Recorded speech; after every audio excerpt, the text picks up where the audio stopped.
ACT, you see this? Look, if it ain't official Dana J, Levi for Kelly, Prima Donna News, I don't even want to see it. Just take the thought.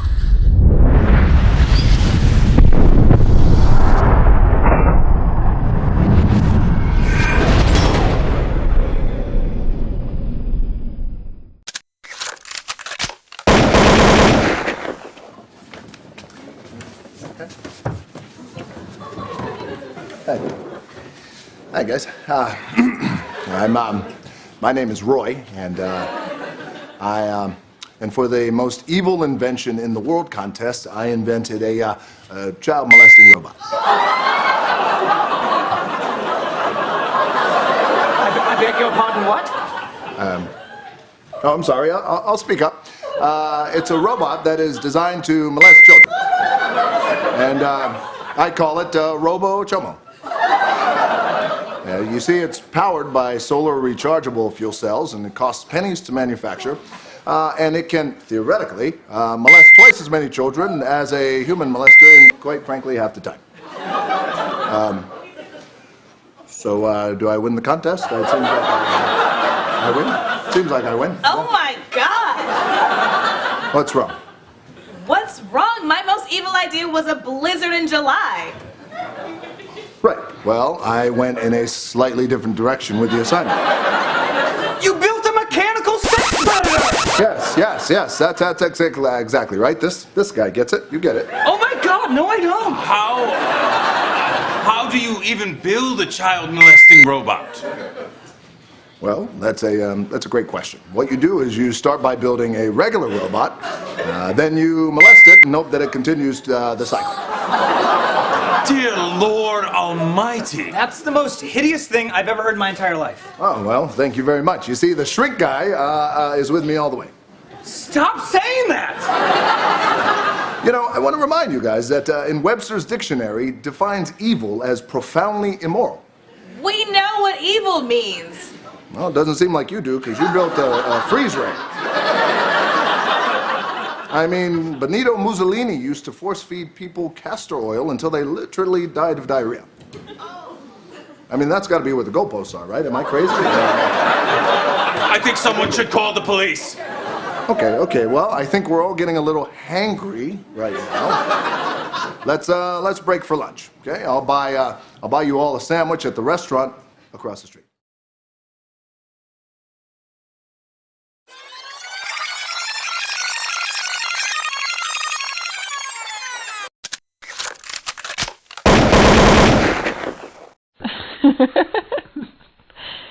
I thought I'd use this video as a reason why I don't buy into the race baiting we see on some of these platforms and the hypocrisy as a whole when it comes to some of these corporations that make so much money glorifying certain atrocious behaviors. Meanwhile, let other people try to imitate that same behavior and you'll see the backlash they'll get.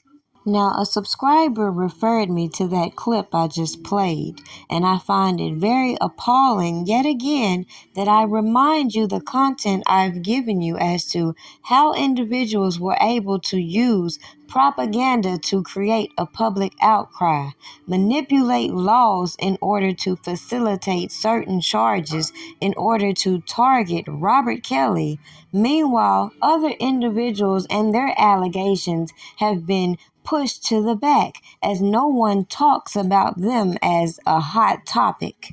Meanwhile, these CEOs in these corporations have been accused of certain activities and have been allowed to step down from their positions. At the same time, you have other officials, prosecutors, for example, using specific cases as political leverage to give themselves credit onto their political journeys. Now, with the rise in this whole cancel culture and how all these clips just conveniently resurface at certain times, it's very hypocritical, as I've pointed out, that certain people don't seem to care unless it's individuals they want to target. So let me pose the question on to you.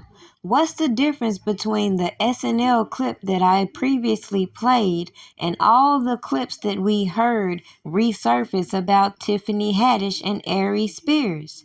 At the same time, what's the difference in all these clips and footage that we've seen on the internet when it comes to this R. Kelly case that these people claim is evidence, as the government is able to pull the wool over the public's eye and somehow mask this whole extortion plot against Robert Kelly and blame him for the reason these images and videos are on the internet to this day, and can't even justify how all this evidence they claim to have when it comes to video footage didn't make it in the trial. Meanwhile, they kept referencing the video from the first trial, which clearly is the problem a lot of us had when we trace the origins of all of these allegations that have made the internet. We have placed all of these janky ass people on the scene of alleged crimes that they clearly weren't charged for, and we watched the government claim that, again, all of this happened as a result of R. Kelly. Never mind, all of these people did the shit they did to extort R. Kelly. Make this shit make sense.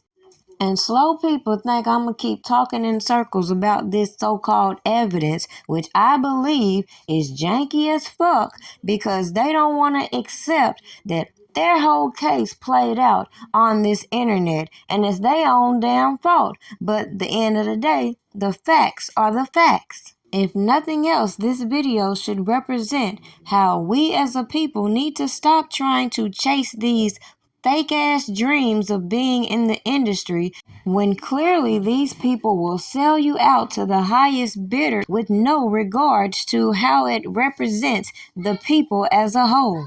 Now, just my opinion, there is no difference between the skit that The Rock performed, the skit that Tiffany Haddish and Aries performed, and the methods that people will go through in order to extort these celebrities.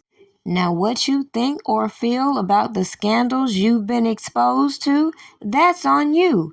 But what does it say when we sit back and let laws be manipulated in order to fill these private-owned facilities for these other people to continue to enslave our people?